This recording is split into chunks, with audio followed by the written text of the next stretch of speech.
Nous sommes en 1919 au Japon. Au lendemain de la Première Guerre mondiale, une entreprise spécialisée dans l'imagerie médicale va permettre l'évolution remarquable d'un domaine beaucoup moins scientifique, près de 50 ans plus tard. Ce domaine, c'est la photographie, et cette société, c'est Olympus. Conception, ergonomie, stylisme, affordance, signature, le podcast où l'on parle des objets et de leur design. Dans les années 70, la photographie se démocratise de plus en plus, et un très grand public s'y essaie jusqu'à créer des vocations un peu partout dans le monde. Kodak, Nikon, Leica, Canon, tous ces noms résonnent dans l'imaginaire collectif de ces photographes, mais une autre marque sort son épingle du jeu à cette période, la société japonaise Olympus.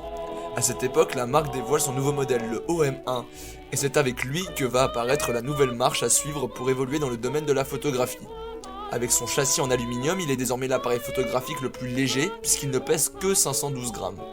Ainsi, il paraît évident qu'il faut mettre en avant la portabilité d'un appareil pour couvrir toutes les situations possibles. Une démarche que toutes les marques vont alors suivre jusqu'à aujourd'hui. En témoignent les qualités des smartphones actuels qui sont à la fois de bonne qualité, un excellent objet facile à transporter. La marque n'a par ailleurs jamais arrêté puisqu'en 2008, Olympus présente un nouveau format de capteur, le micro 4 tiers, qui permet de miniaturiser les appareils et les rendre encore plus accessibles au grand public. Ce modèle, vous le connaissez bien si vous regardez YouTube, puisque la très grande majorité des vidéastes ont des appareils photo de ce type, avec le désormais célèbre Canon 5D Mark III ou les GH4 et 5 de chez Panasonic. Preuve encore une fois de l'efficacité de la marque japonaise.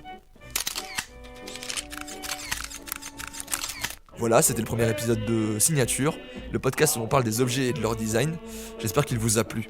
Si c'est le cas, n'oubliez pas de mettre 5 étoiles sur iTunes ou le partager simplement autour de vous ou via les réseaux sociaux. A très bientôt pour l'épisode 2 de Signature.